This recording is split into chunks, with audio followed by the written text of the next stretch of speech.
ایک درجہ تو یہ ہے کہ عورت اپنے آپ کو اتنا چھپا دے کہ اس کی چادر پہ بھی مرد کی نظر نہ پڑے کبھی بھی، تو یہ سب سے اعلیٰ درجہ ہے. بعض صحابیات ایسی ہوتی تھیں وہ ان کو کبھی کسی مرد نے دیکھا ہی نہیں، ان کو مخدرات کہا جاتا تھا. لیکن ظاہر ہے یہ وہی خواتین ہو سکتی ہیں جن کا پھر مردوں سے کوئی لین دین نہ ہو، یا معاشرے میں کوئی. حضرت عائشہ رضی اللہ تعالی عنہا تھی، انہیں چونکہ مسائل بتانے ہوتے تھے تو وہ آواز کا پردہ نہیں کرتی تھی، وہ بتاتی تھی مسائل پردے کے پیچھے سے. لیکن کچھ صحابیات ایسی تھیں جو اپنی آواز بھی مردوں سے چھپاتی تھیں. تو اعلیٰ درجہ ہے، کوئی عمل کرنا چاہے اور اس میں کوئی نقصان بھی نہ ہو تو سب سے اعلیٰ درجہ ہے، لیکن لازم نہیں ہے. دوسرا درجہ یہ ہے کہ عورت اپنا چہرہ کھولے اور اپنے ہاتھ اور اپنے پاؤں کھول لے، باقی پورا جسم غیر محرم مرد سے. یہ سب غیر محرم کی باتیں ہو رہی ہیں، محرم مراد نہیں ہے، محرم سے پردہ نہیں ہوتا. غیر محرم مرد سے چہرہ، ہاتھ اور پاؤں کے علاوہ پورا جسم کیا کر لے؟ چھپا دے. یہ والا پردہ چاروں ائمہ کے نزدیک بولو بھائی فرض ہے، یعنی کم از کم اتنا درجہ. اس میں کسی کا کوئی اختلاف بولو بھائی نہیں، کوئی اختلاف نہیں ہے. ایسی عورت اپنے سر کے بال نامحرم کے سامنے نہیں کھول سکتی، ٹھیک ہے نا، اپنی پنڈلیاں اپنی کلائیاں نہیں کھول سکتی. چہرہ اور ہاتھ اس کے بارے میں کیا ہے بولو بھائی؟ اختلاف. باقی چہرہ اور ہاتھ کے بارے میں راجح قول کیا ہے؟ تو دیکھیں راجح قول یہ ہے کہ چہرے کا پردہ جوان عورت پر ضروری ہے، مگر وہ چہرہ سطر میں داخل نہیں ہے. سطر کا مطلب یہ ہوتا ہے جیسے ناف سے لے کے گھٹنے تک مرد کے لیے چھپانا ہر حال میں کیا ہے؟ ضروری ہے نا، چاہے کسی کو فتنے کا اندیشہ ہو یا نہ ہو. یہ وہ ایریا ہے جو آپ نے بہرحال چھپانا ہے، اس کا کسی کے سامنے کھولنا مجبوری کے بغیر، علاج کے لیے ایک الگ بات ہے، عام حالات میں کسی کے سامنے کھولنا بھی بالکل کیا ہے؟ حرام ہے، جائز نہیں ہے. تب یہ جو ریسلنگ آتی ہے اس کو کیوں غلط کہتے ہیں بھائی؟ یہ نیکریں پہن کے. ایک لڑکے ہمارے شاگرد فٹ بال کھیلتے تھے، کہتے یار اس میں کیا ہے؟ میں نے کہا فٹ بال کھیلو لیکن کپڑے کیا ہونے چاہیے؟ گھٹنے آپ کے ڈھکے ہوئے ہونے چاہیے. تو یہ مرد کے لیے سطر ہے. تو عورت کے لیے چہرہ، ہاتھ اور پاؤں کے علاوہ کا جو ایریا ہے نامحرم کے لیے وہ کیا ہے؟ سطر ہے. اس میں فتنے کا اندیشہ ہو یا نہ ہو، جوان عورت نے بہرحال وہ بولو بھائی چھپانا ہے.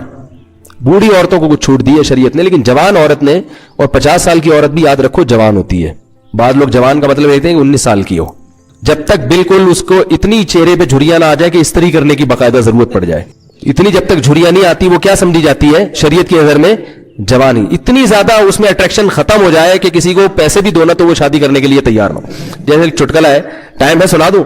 وہ ایک آدمی کی شادی ہوئی، اس نے بغیر دیکھے شادی کی، اس کو بتایا گیا بھائی بڑی حسین دلہن ہوگی. جب اس نے دیکھا تو وہ تو بالکل ہی بہت ہی بیچاری بدصورت تھی. تو قاضی صاحب نے نکاح پڑھایا. تو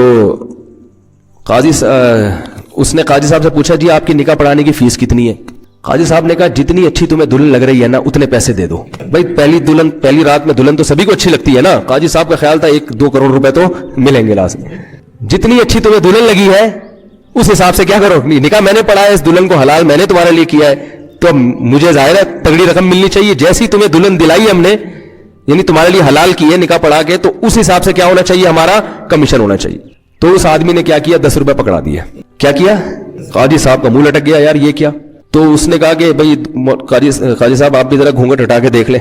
قاضی صاحب نے جب گھونگھٹ اٹھا کے دیکھا 5 روپے واپس. بولے 10 روپے بھی آپ کیا کر رہے ہو زیادہ دیر. تو اگر کوئی ایسا حساب کتاب ہے، اتنی بیچاری بوڑھی ہو گئی ہے، تو پھر تو پردوں کے معاملے میں شریعت نے اس کو آسانی دی ہے. لیکن جب تک جوان عورت ہے تو یہ چہرہ، ہاتھ اور پاؤں کے علاوہ باقی جو پورا جسم ہے وہ نامحرم کے سامنے کیا ہے؟ سطر ہے. اس میں یہ نہیں ہے کہ فتنے کا اندیشہ ہے یا نہیں، وہ بہرحال نامحرم سے ہر صورت میں چھپانا ہے. اور نماز بھی اس کے بغیر نہیں ہوگی. نماز میں اگر سر کے بال کھل جائیں، پنڈلیاں کھل جائیں تو نماز نہیں ہوتی. تو نماز میں بھی جیسے مرد اگر سطر کھلا ہوا مرد کا نماز میں، قمیض کے بغیر آپ کی نماز ہو جائے گی، لیکن اگر سطر کا ایریا آپ کا کھلا ہوا ہے تو نماز آپ کی نہیں ہوگی. تو نماز سے خواتین سمجھے جتنا ایریا نماز میں چھپانا فرض ہے اتنا نامحرم کے سامنے چھپانا بھی فرض ہے، سطر ہونے کی وجہ سے. باقی چہرہ، ہاتھ اور پاؤں اس کا سطر سے تعلق نہیں ہے، اس کا تعلق ہے حجاب سے. حجاب کہتے ہیں پردے کو، یعنی اس کو اس لیے نہیں چھپانے کا حکم کیا سطر ہے. اگر اس لیے حکم ہوتا تو نماز چہرہ کھول کے عورت کی نہ ہوتی. سمجھ رہے؟ تو اب دو لوگ کیا کرتے ہیں جن کو اس چیزوں کا علم نہیں ہوتا، دونوں چیزوں کو کیا کر دیتے ہیں؟ گڑبڑ کر دیتے ہیں. اس لیے پریشان ہوتے ہیں کہ یار ایک طرف چہرہ کھولنے کی اجازت ہے، دوسری طرف کیا ہے؟ چہرے کا پردہ ہے. تو یہ کیا ہے؟ تو چہرے کا جو چھپانے کا حکم دیا گیا ہے. اچھا یہ بھی یاد رکھیں، امام شافعی، امام احمد ابن حنبل کی ہاں چہرہ بھی سطر میں داخل ہے، یعنی وہ بھی عورت کے لیے چھپانا بہرحال کیا ہے؟ ہر صورت میں فرض ہے.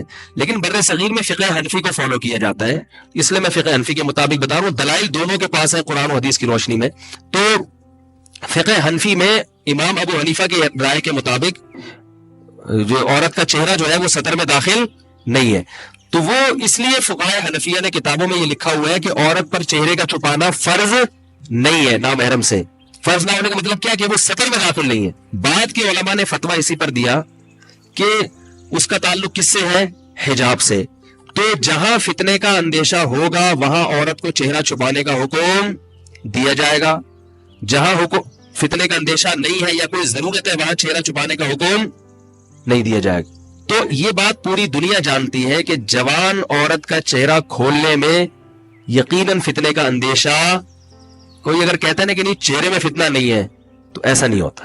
ایسا کریں گے تو کوئی بھی نہیں آئے گا, کیونکہ چہرہ ہی سب سے زیادہ اٹریکشن کا. بھائی آپ جب کسی کو دیکھتے ہیں, کسی لڑکی کو غلط نیت سے دیکھتے ہیں تو اس کے سب سے پہلے چہرے پہ نظر ڈالتے ہیں. چہرے میں اٹریکشن ہوگی تو بدنظری ہوگی, چہرہ سمجھ میں نہیں آئے گا تو پھر کیا ہوگا؟ پھر بدنظری کے خلاف بیان کی ضرورت بولو بھائی. پھر یہی ہوگا کہ 10 روپے نہیں 5 روپے. پھر آپ یہ بولو گے لا حول ولا قوت الا باللہ. بدنظری بہت بڑا گناہ ہے اسلام میں, بالکل جرم ہے, اسلام میں حرام ہے. صحیح ہے نا؟ تو اس لیے علماء کا یہ, چاہے وہ فقہ حنفی سے ہی تعلق رکھنے والے علماء ہو, متاخرین علماء نے علی الاطلاق سب نے یہ فتویٰ دیا ہے کہ جوان عورت کو چہرہ چھپانے کا بہرحال حکم دیا جائے گا. اگر وہ نامحرم کے سامنے چہرہ کھولے گی تو گناہگار ہوگی. البتہ اتنی بات ہے کہ ایک بات میں کہتا ہوں کہ چلو فقہاء کا بھی اختلاف ہے اور اس میں تھوڑی دوسری رائے بھی ہے, تو اصل تو یہی ہے کہ چہرہ چھپائیں. لیکن میں کہتا ہوں جو خواتین بالکل ہی آؤٹ آف کنٹرول ہیں, بہت ہی بالکل آزاد ہیں, some thing is better than nothing. چلو اتنا کر لیں کہ چہرہ کھول لیں, ہاتھ پاؤں کھول لیں, باقی جسم ڈھانک لیں. کیونکہ اگر ان خواتین کو آپ ایک دم طالبان بنانے کی کوشش کریں گے, ابھی میں اپنی اہلیہ کے ساتھ آیا ہوں نا ایبٹ آباد, تو میری وائف تو پردہ کرتی ہے, ہاتھوں میں گلوز ہے, پورا جسم ڈھکا ہوا, اور ایئرپورٹ پہ میری وائف مجھے کہہ رہی تھی مجھے ایسا لگ رہا ہے میں طالبان ہوں. کیونکہ ایئرپورٹ کا جو ماحول ہوتا ہے آپ کو پتا ہے, کراچی لاہور کے ایئرپورٹ کا, وہ سب ایسے آزاد عورتیں گھوم رہی ہیں, کوئی جینس کی پینٹ پہن کے, کوئی جرسیاں پہن کے, بال کھلے ہوئے. تو میری اہلیہ مجھے کہنے لگی کہ مجھے ان خواتین کے بیچ میں ایسا لگ رہا ہے میں کیا ہوں. تو یہ ان کو ڈر لگ رہا تھا کوئی بم کا کیس نہ بن جائے. تو میں نے تسلی دی, میں نے کہا اسی ماحول میں پردے کا کیا ملے گا, گھر میں تو سب پردہ کر لیتے ہیں, اس ماحول میں ہی ثواب ملے گا. میں نے کہا اس پردے سے تبلیغ بھی ہو رہی ہے ان خواتین کو, بھائی یہ بھی ایک اسٹائل ہے زندگی گزارنے کا. تو لیکن ظاہر ہے ہر آدمی اس لیول کا نہیں ہوتا, اور ہر خاتون کو آپ اس کا مکلف بھی نہیں بنا سکتے. ایک ایکٹر ہے, ایک اداکارہ ہے, ایک فنکارہ ہے, وہ بیچاری تو نہیں کہنا چاہیے, ناچتی رہی ہے ساری زندگی لوگوں کے سامنے. اب آپ اس کو گلوز پہنا کے, کالے موزے پہنا کے, شٹل کاک پہنا دو آپ اس کو, یا کالا برقع پہنا دو, اس کے لیے اس کو ذہنی طور پر قبول کرنا. تو ایسی خواتین کو ہم کہتے ہیں کہ بھائی some thing is better than nothing. جو بالکل حرام ہے کم از کم اس کو تو چھوڑ دیں, پھر اللہ توفیق دے گا انشاءاللہ اس پر بھی آ جائیں گے. تو کم از کم اتنا بھی کر لیا جائے تو کیا ہے, غنیمت ہے. باقی اعلیٰ درجہ تو وہی ہے کہ چہرہ بھی چھپایا جائے.